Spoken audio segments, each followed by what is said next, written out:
Today is testimony time. I love these stories, raw, real, unfiltered stories about how God interceded in someone's life and created change. And today's story is no different. This one's a very unique story. How does a man raised to be a strong, responsible, in charge man, protector, a man of integrity, capable, very self sufficient, a provider? How does he turn his life over to God? And that's a question that some guys out there that are listening might be asking themselves. I have it all together. I can take care of myself, and I'm a man of integrity. Why do I need to surrender my life over to God? Or maybe that's a scary thought. Me turning over my power and control to God. How do I do that? Well, this is exactly what happened to Emad, and he's going to walk you through the transformation that he received and how he was able to finally surrender his life to God. And he learned how to co-labor now with God as he builds his life rather than building it in his own strength. I'm sure you will enjoy this testimony. Hello and welcome to the Believe It Life Coaching Podcast. I'm your host, Layla Kiley, fellow overcomer and daughter of the Most High God. Are you ready to embrace the freedom Christ has for you, break free from bondages of the past, and discover God's purposes for your life? Well, in this podcast, I provide biblical perspectives, the truth of God's Word, and Christian life coaching tools to help you shake the dust off from the past and stand in victory, unshaken and unmoved by life's circumstances, so that you can move into the purpose God has for your life. The Bible says you will hear the truth, and the truth will set you free. Well, it's time to apply the truth of God's Word to your life and believe it. Hello and welcome, Emad Rabadi. Thank you so much for coming on and being willing to share your testimony with us. Thank you. Thank you for coming to me, actually. Absolutely. Thank you for approaching me. I really appreciate it. Well, I heard your story at church when you were getting baptized, and they did that quick clip, of your decision and what led you to that process. And I thought, oh my gosh, I've got to record him. So many people are going to relate to this testimony. So that's what struck me so much, and I knew I wanted to record you. So I'm glad we're here today. Yeah, thank you. No, I'm glad we're here too. I'm really excited. So what I like to do is just start off with kind of a background, your experience with God and your childhood and how your parents had an influence in your life. And I know that you had said that you were raised to an extent going to church, but you experienced more religion versus relationship. Is that true? That is true. Yeah. So I grew up in a pretty orthodox church. Growing up, it was more like a family, like a tradition, and not just like my immediate family, but like all of my family would go to this church. So yeah, it's more or less what it was. But it really, to me, it was more religion over relationship.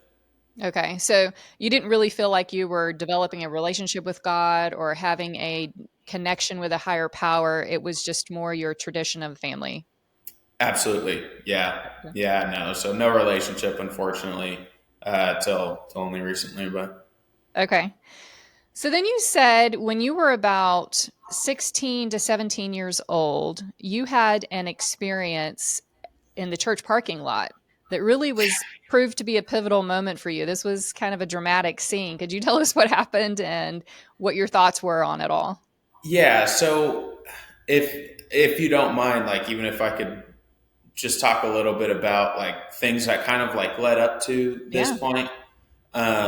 So we had some differences with the priest at the time, and there was a handful of things that like just didn't really sit well with us. And this isn't all churches, of course. It's just the church that we attended.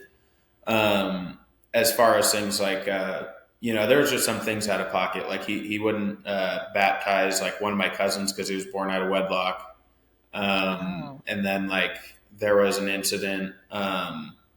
We had invited him over for dinner, and my dad gets in a debate with the priest, and he says something along the lines of like, it was something along the lines of like, if a homeless man was to come into church and ask for communion, would you give it to him? And he basically said no.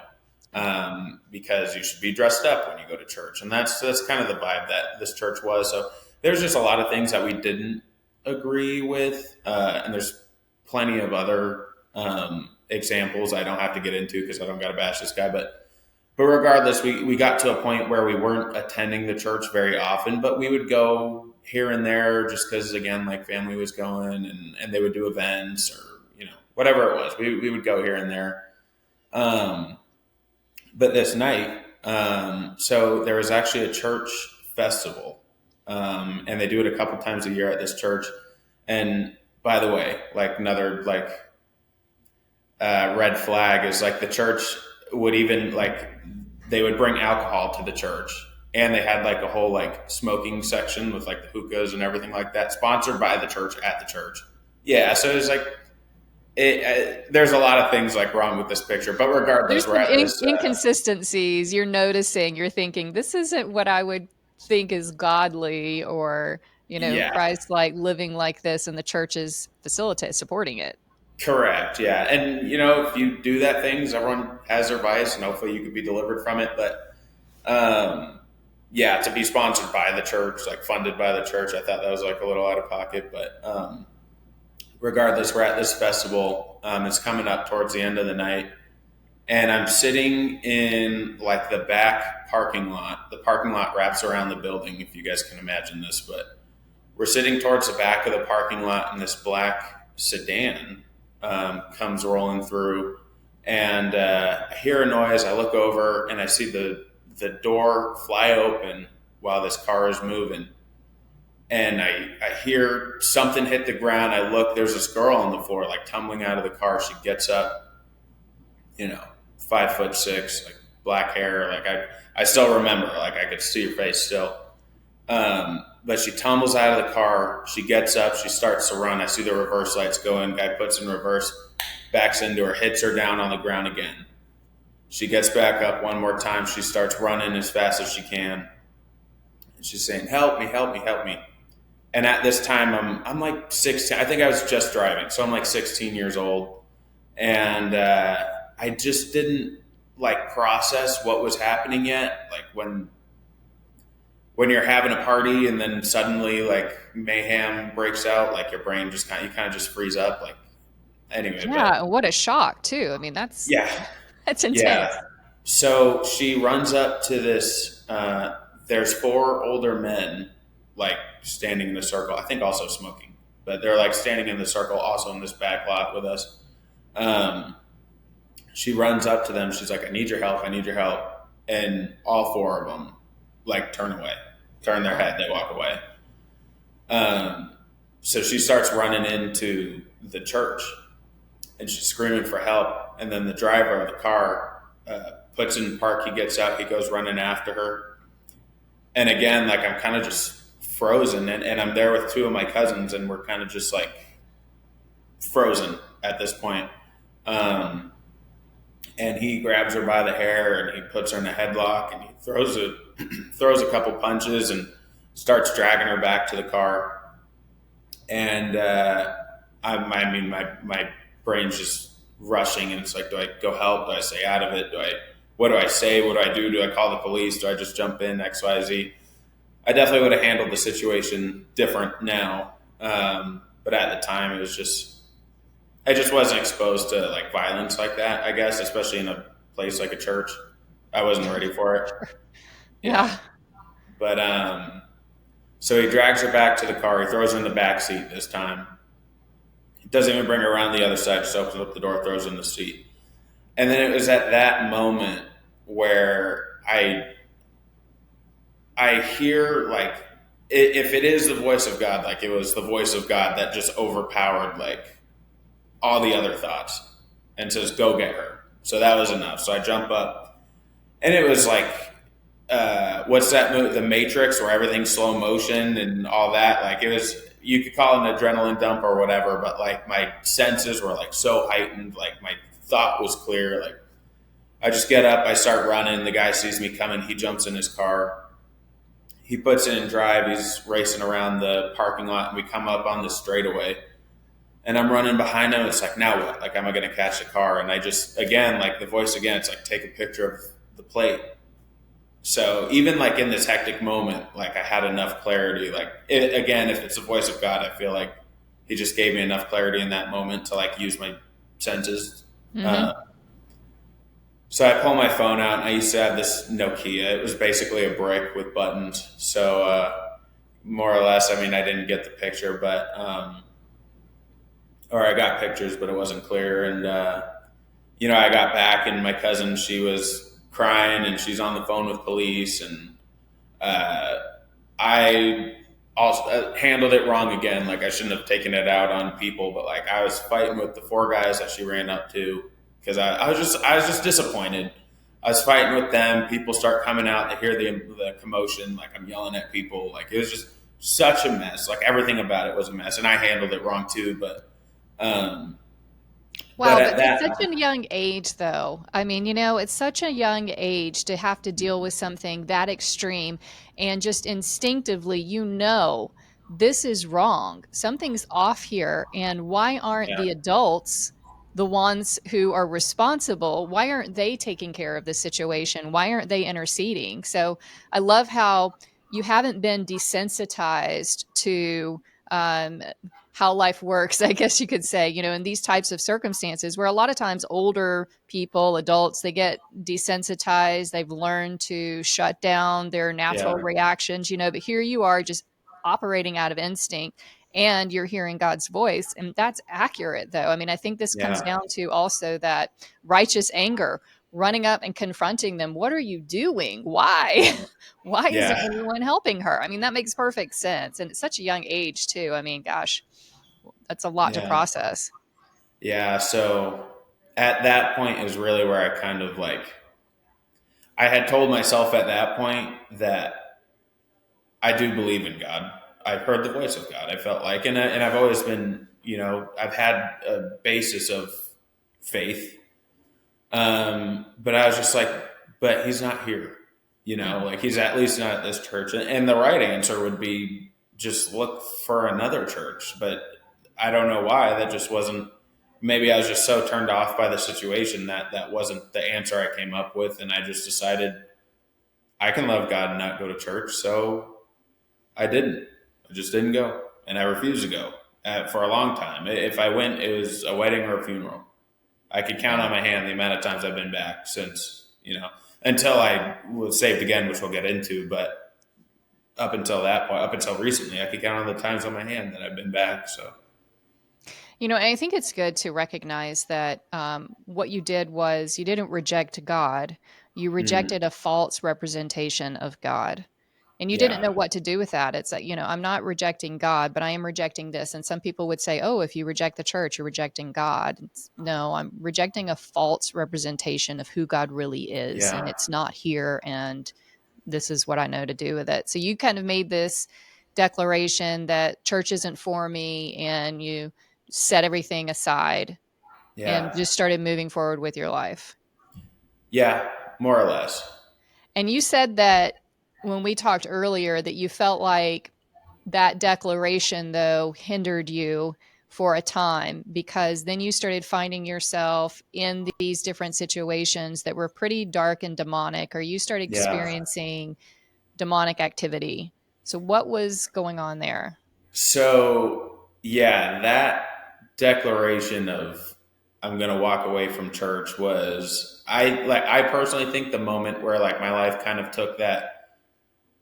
I think the enemy can use that.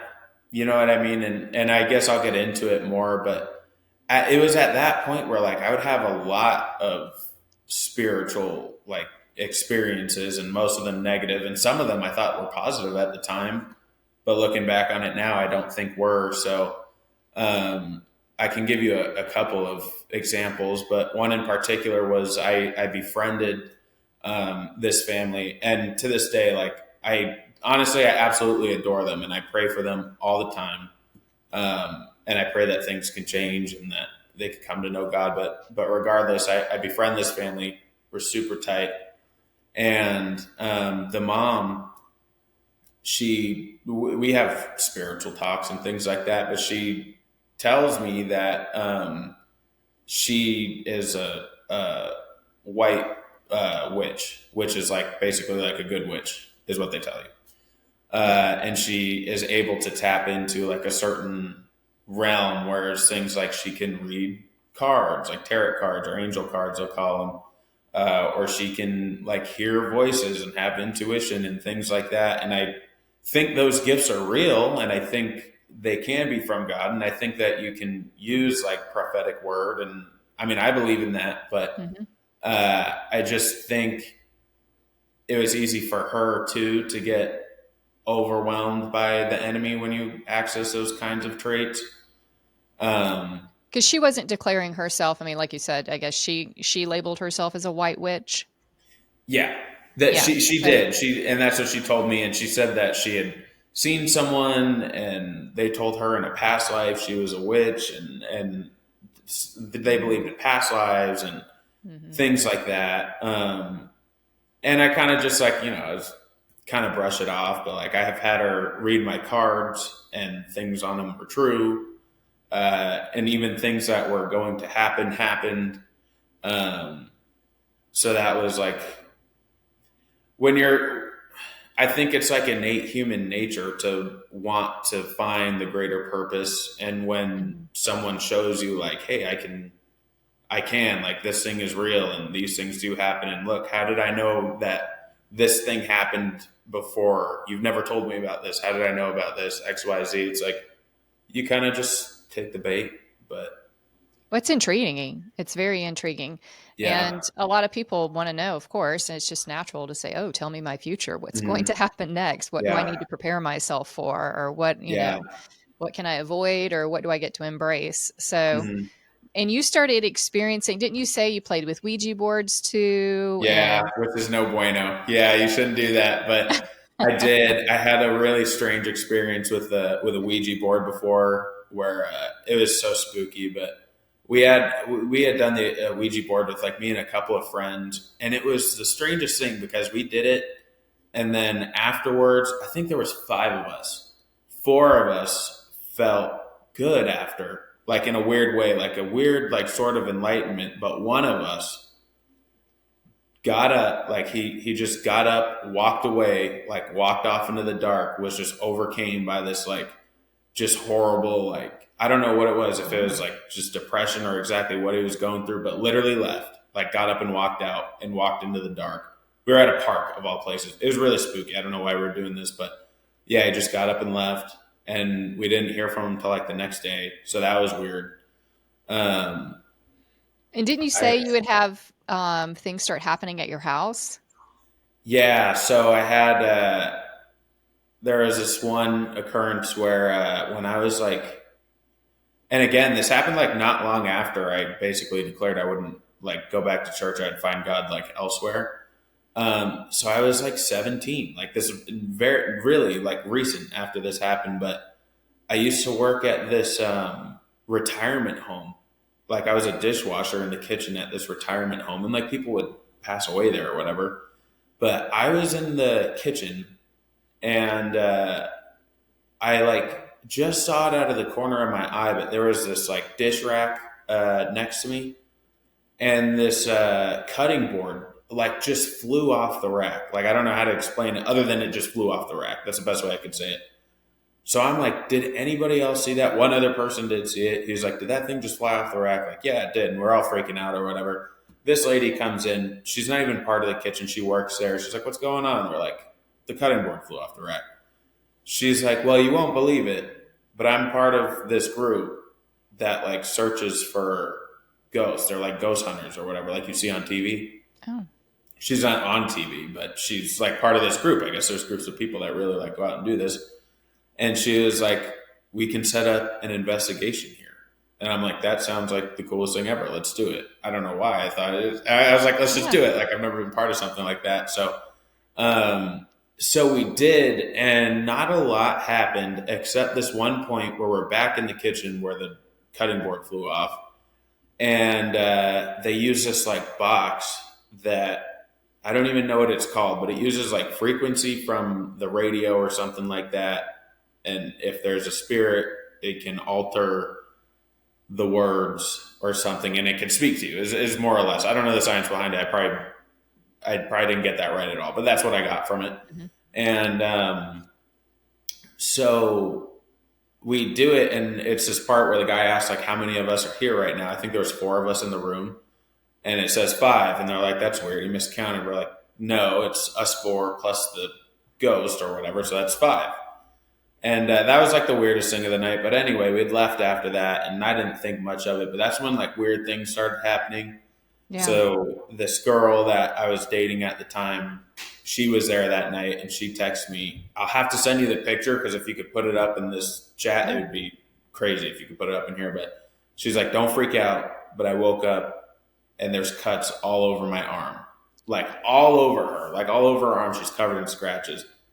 And she's like, "It could, I don't know, like maybe it was my dog, like I don't know what it could be, but like," and she didn't believe in any of that stuff. She was an atheist, so she didn't believe in ghosts or God or anything like that. Hmm.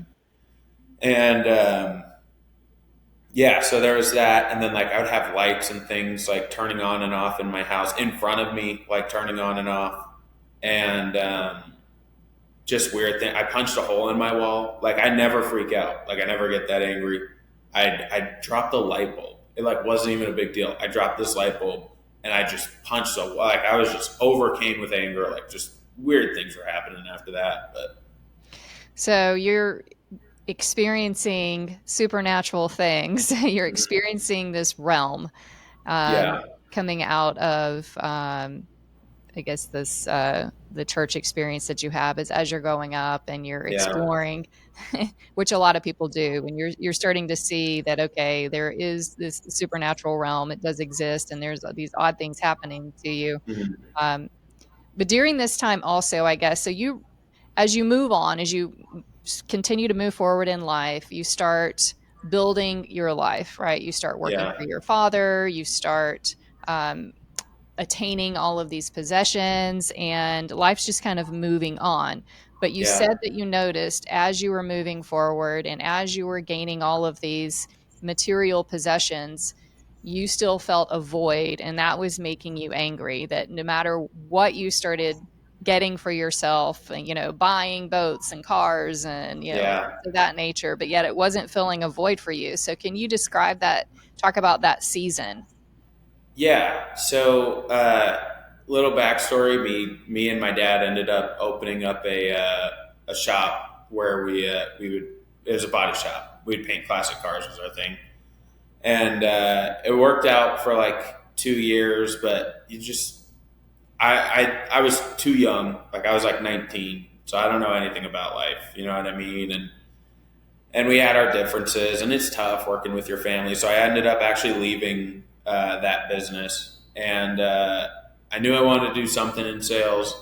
I didn't know what it was. I tried real estate, didn't work out. I ended up going and I started selling cars, and I was making a ton of money selling cars. So at this point, I'm like literally like 20 years old, 21 years old, making six figures. Like I made more money at 20 than I do now.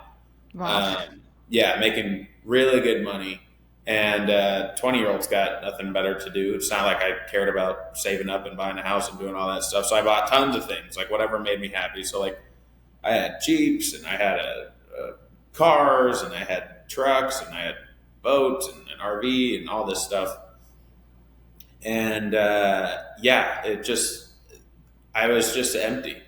And I've never first of all, prior to that, I never had a lot of money and I never had anything nice. So I really didn't need much to get by, and I knew I didn't need much to get by.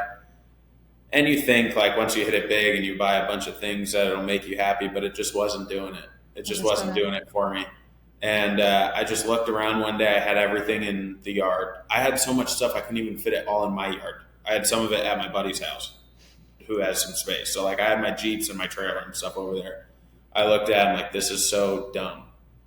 Like, But there's you no got so way. frustrated with it Yeah, and the when it's fact like, that it wasn't filling that void for you that you mhm, decided at some point to sell it all. You're like, I'm going to get all rid of of it. all of this. I got rid of everything.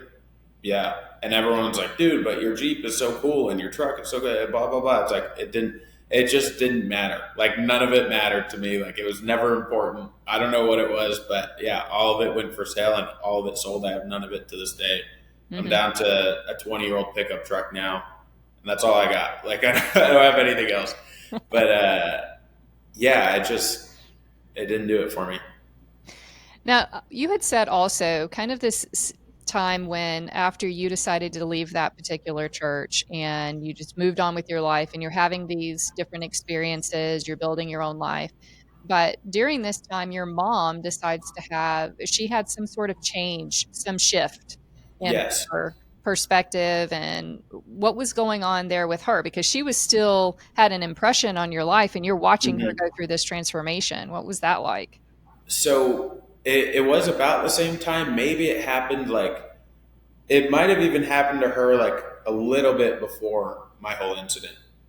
But she had like the ultimate, just on fire for God, like the ultimate shift, and she just started like it just started with like family life radio or whatever, and she started just listening to Christian music, and it opened one thing, and then she started listening to Billy Graham and Joseph Prince and XYZ and all these people, and she just I don't know what happened, and she'd have to give her testimony. You'd love to talk to her. I got to get you. I got to get her on here, but yeah, she just became on fire for God at about the same time that all this happened. So while I'm going totally like haywire, like in the background, she is all in for God, and she really did try her best. Like when you're on fire like that, you want to tell everybody. You want to tell Yeah. everyone about Jesus, and she really tried her best. And it would be anything. Like she could be like, "How was school today?" I'd be like, "Oh, it was XYZ." She's like, "Oh, well, you know what Jesus says about geography." I'm like, "Dude, like I don't need to hear this right now." So I'd always brush her off, but like everything was a lesson. I couldn't do anything. I couldn't do anything without it turning into a lesson. But So uh, at this point, it's just falling on deaf ears, but you remember it. yeah, You remember what's going on, but it's falling on deaf ears. It's not getting Mhm. anywhere with you, right, at this Yeah, stage in the game. But I wanted to talk a little bit about also this aspect that, because this is what we had talked about was that how hard it was for you to surrender your life to Christ. And we'll get that to that in a minute. But one of the things that I found very fascinating was you said you're a very capable person, that Mhm. your father raised you to you know learn new things, and he taught you how to be an independent man, how to Mhm. take care of yourself, how to be a protector, how to be a provider. And not only that, you were as a young person, it seems you were a man of integrity.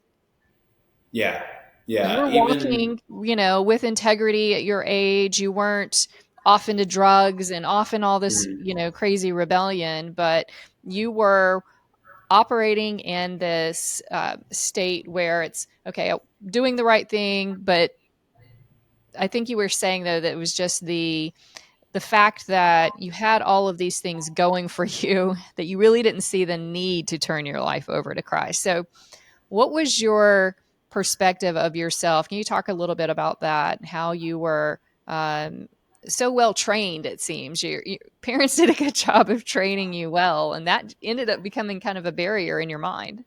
Yeah. Well, thank you on their behalf. I'll have to let them know. But and they did actually. They did a really good job. I would say, even if things were tough, like at some points, like my parents did their best, um, but yeah, my dad is a man of integrity as well. Is really what it comes down to, and he really did. He made an excellent impression on me growing up. But he would tell me, and my dad is like ish. Like I don't want to say he's not like a man of faith because God's working in his life. But he would tell me as far as I can remember, like son, like you're my firstborn son, which in my culture is like a really big deal. So like I Mhm. carry a lot of weight. Um, and he would tell me like I am not always going to be around. So I need to teach you how to do all the things that I know how to do, but better. So you could be a better man than I was. Wow. So when it came to anything, like he would push it on me all the time. Never lie, never cheat, never steal. As a man, like people are going to come to you. You're going to have problems to solve. You're going to have people to answer to. Never have a boss above you. make the rules, like, be a provider, work hard. You have to make a lot of money. You have to do X, Y, Z. So like, I was always like pushed these types of things, and we're kind of going like back and forth in the story here. But like to get things out of line, prior to me getting baptized, um, what happened was I was called to get baptized for like quite some time, and I just was scared to, even though like I knew like whatever plans God had for me are better than what I have for myself. Um, So when did a shift occur and you decided to start, what did you decide to start going to church? Were you having some just leanings to go this direction, or what was going yeah, on? I mean, what shifted? I'll tell you how. So in the process, this is more in line with the story anyway, but in the process of me selling all my stuff because my void is empty, I can't figure out why I'm so lonely, why I'm so sad, why I'm so XYZ. And I hadn't prayed a real prayer in so long. And even with all this like crazy hecticness of like just weird things happening and being involved in like some witchcraft, and I had a 2 year old tell me she died before and came back, and I was like, all I had all sorts of like reasons to not believe, but I still like held on to that faith, and whether it's my mother's prayers or like just the way I grew up or whatever, I pin one prayer on God, and I'm like, God, like I am so lonely. Can you send, like, I need like a best friend. Like I need a woman or something. Which now, like I understand, the only thing that could fill that void, if that's you in your life and you feel lonely, like the only thing that could fill that void for you is Jesus. But at the time, that is what I prayed for, and I said, I don't want, if they're not for me, don't even send them. Don't even send them my way. I'd rather be alone than waste my time with somebody else that's not for me. Hmm. But so I held out, like I really did. I held out on it, and I just believed. And that was one of the few times prior to me coming to God now that like I really believed in something that I prayed for. And sure enough, uh, little 5'7" slice of heaven comes walking into my life, and I meet this girl, man, and she was like, as soon as I saw her, I'm like, oh, she's for me. Like, she's like, we just hit it off like super well. And sure enough, like we get into the religious topic, Hmm. and she tells me, she's like, yeah, like I'm a Christian, and my brother, he's like a big part of the church, and he plays in the band and he works with the youth and this and that. My parents raised me XYZ kind of way and this and that. And so what about you? And I tell her, well, I had all this happen. And I was honest with her from the start, like from the start. But I had like created some weird. I literally just made this up in my head, I guess, through all the things that I compiled. Was that God is real? Jesus did come and die for my sins, but the Bible doesn't have everything. Like it doesn't tell you all. Like Hmm. I made up some weird thing to conform with my beliefs that like that past lives were real and you could come back, and heaven's kind of like school. You just go there and come back and you get recycled, but this and that happened and blah, blah, blah. And I just made up this whole thing, to be honest with you.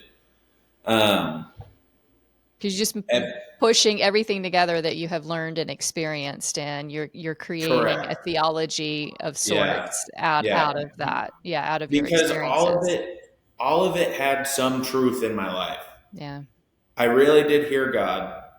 I really did believe in Jesus, but I also had all these things happen where like there had to have been more like that, and Mhm. that's just really how I felt.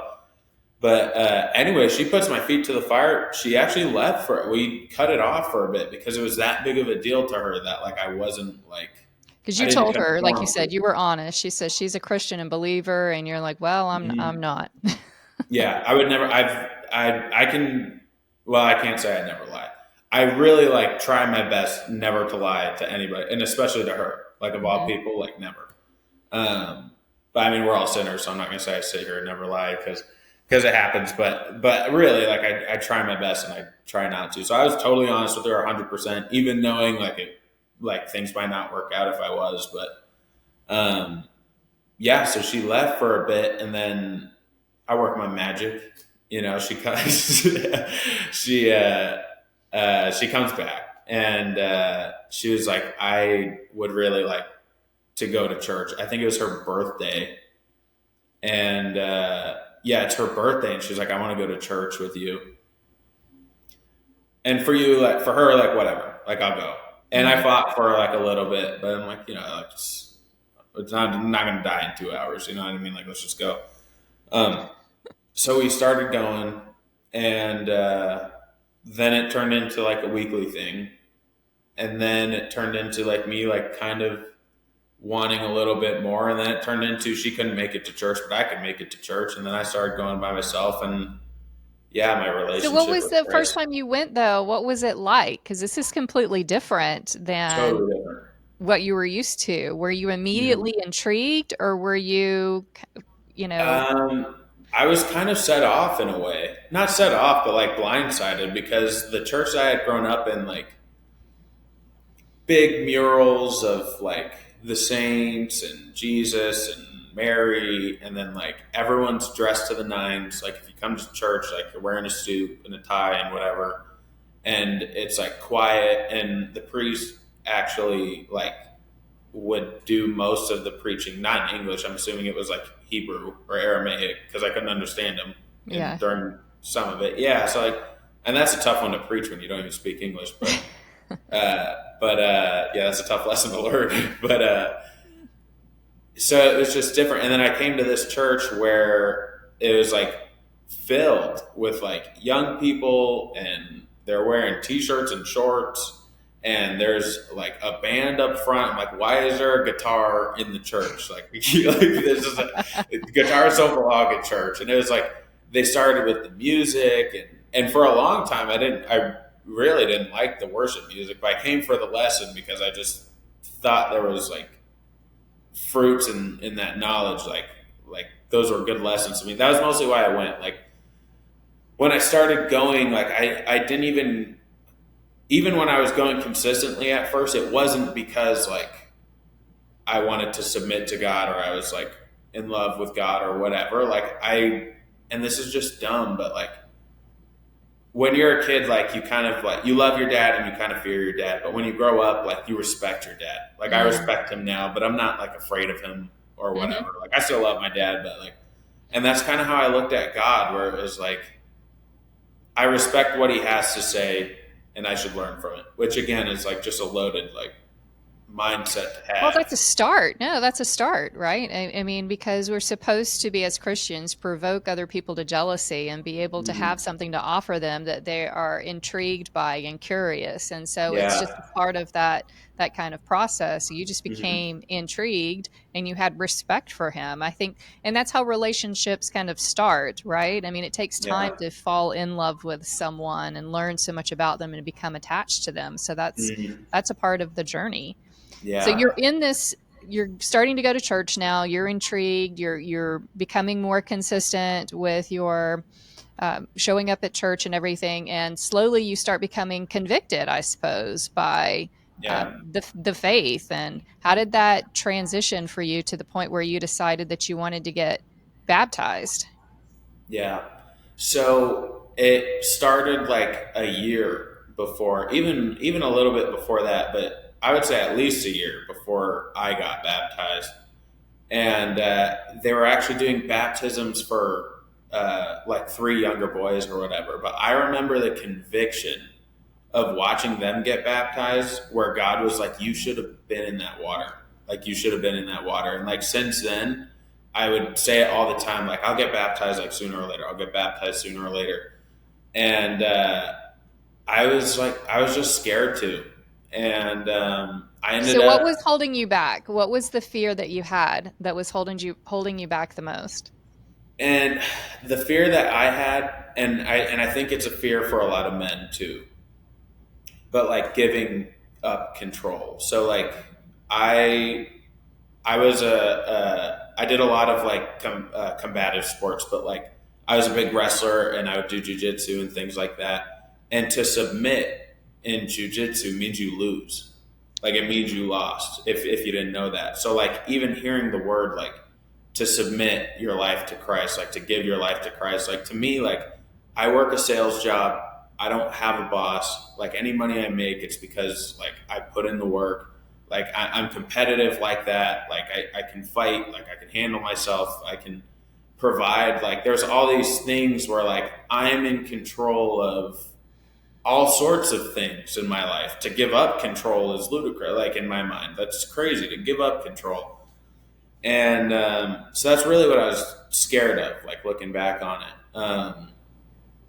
And eventually, what really sent me over the edge to go ahead and make the jump was I was actually asked by my girlfriend, fiance now, brother, um, to go be a youth leader at the kids camp.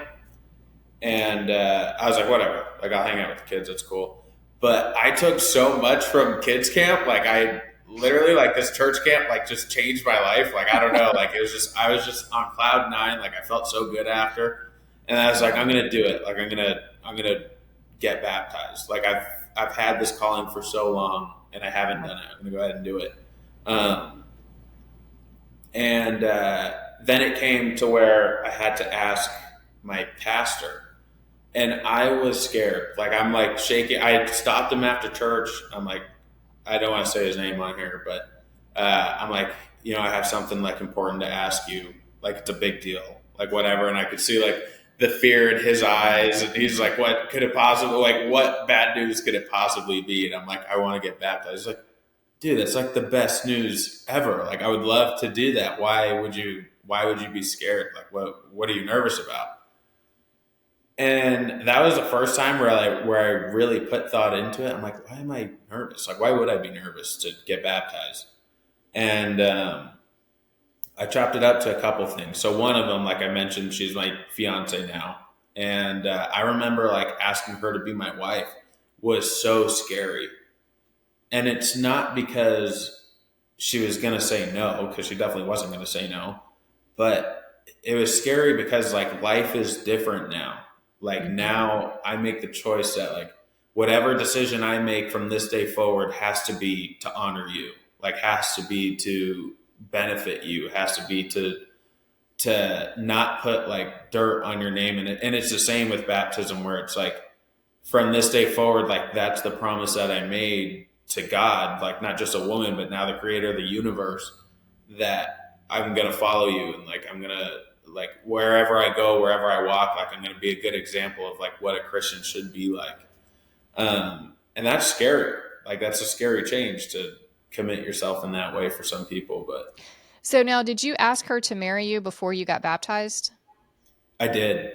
Yeah, Yeah. I because there was asked her kind of a married. correlation I think you were making, the connection between what it meant to be in submission to in a relationship, right? Mhm. Then with your wife, Yeah. with a fiance, and to be able to give up your life for her, then that Yeah. was very similar to how it would be for you to choose to turn your life over to God. You were making those kind of comparisons there, Mhm. drawing a parallel. Yeah, that was the fear. Like that's the closest thing I could even compare it to, and it is like an engagement in a way, like the promises that you make, and it's a public thing. Like your engagement is a public like enunciation of your faith to each other. It's like it's the same thing, you know. Yeah. And then the other reason too was like I had mentioned, like just growing up, my dad would tell me like you're going to be a man one day, and these are the things you have to do. Like you have to work hard, you have to make money, like you have to solve problems, you need to learn how to build, you need to learn how to destroy.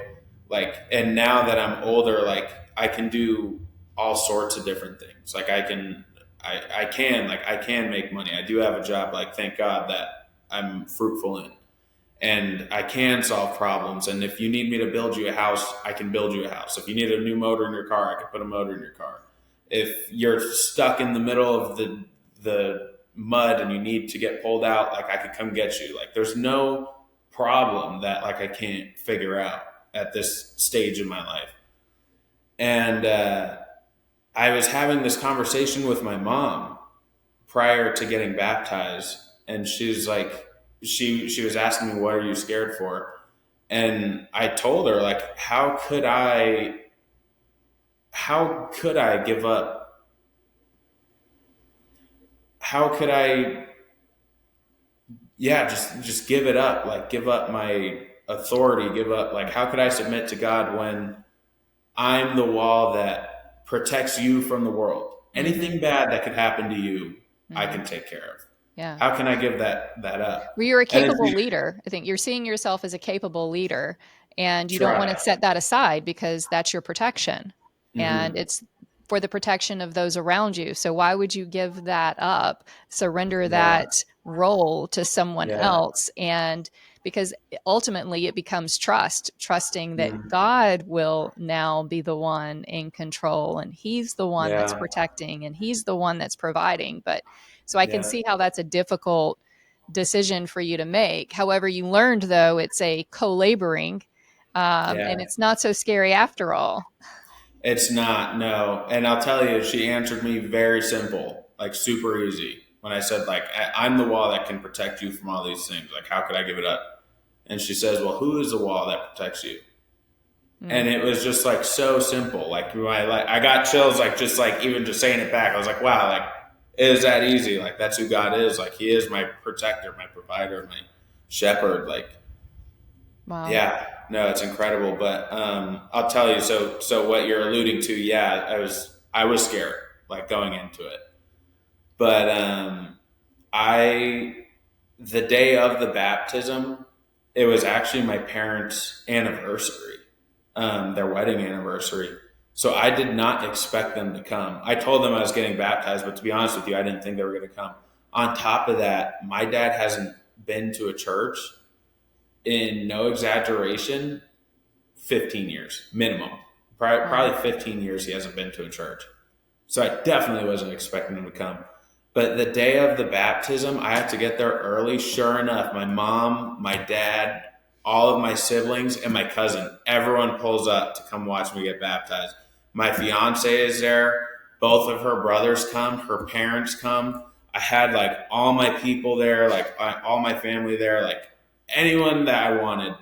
Wow. And yeah, it was coming up to the end of service when we're going to get baptized, and I walked up there, and my family, they're so awesome. Like they came like walking up behind me to come be in the front and like see it firsthand. And I'm sitting in the tub, and I'm about to go in the water, and like I look around, and I'm like, this is like the promise that God gives us. Like this is like, even if this is the only hour and a half that I like ever see of like all of my people coming together like in God's house, like that's like enough, you know.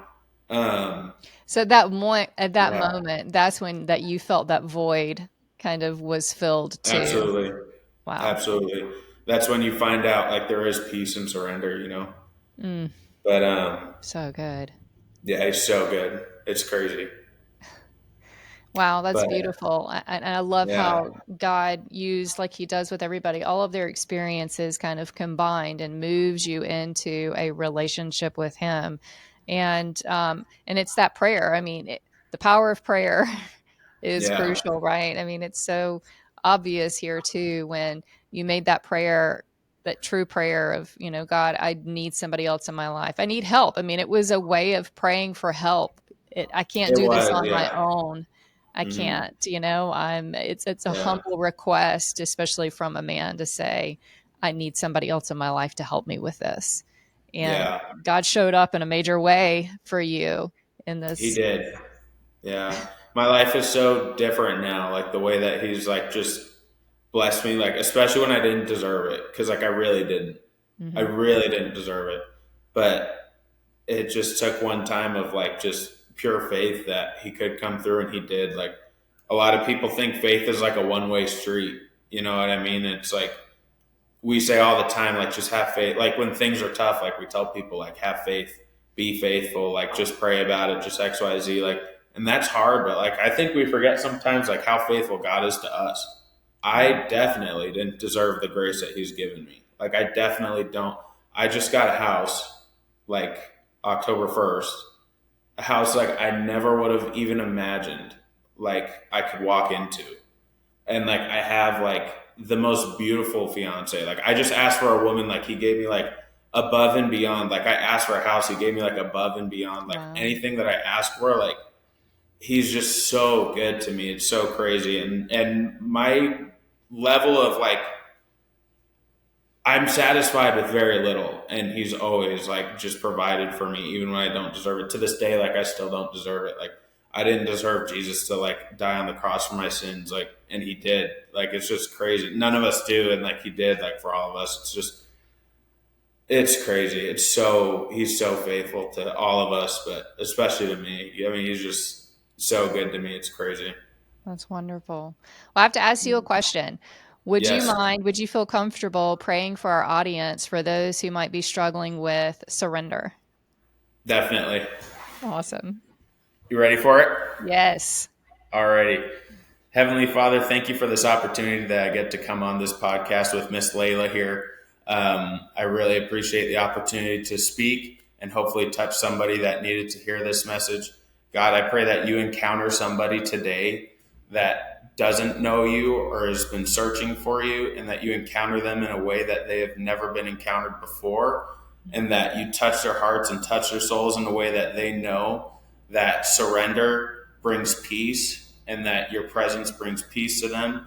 God, I pray that anyone who has their heart hardened to you, anybody that's been hurt from the church, that they let their guard down for you, Lord, and that you could encounter them in a way that they've never felt before, Lord. God, I thank you for this day. I thank you for giving me an opportunity to spread my message, to spread your word, to spread your message to the people that need to hear it, Lord. And I pray that it reaches as many ears as possible. In your name we pray. Amen. Amen. Thank you so much, Thank Emad, you. for coming on and being willing to share your testimony. That was beautiful, and I know it's going to touch a lot of people. Thank you. I hope that you found a greater sense of freedom today and feel closer to God and the purposes He has for your life. If you've enjoyed this episode, head on over to Apple Podcast, subscribe to the Believe It Life Coaching podcast, and leave me a review. For more information about my coaching services, go to believitlifecoaching.org or email me at layla@believitlifecoaching.org.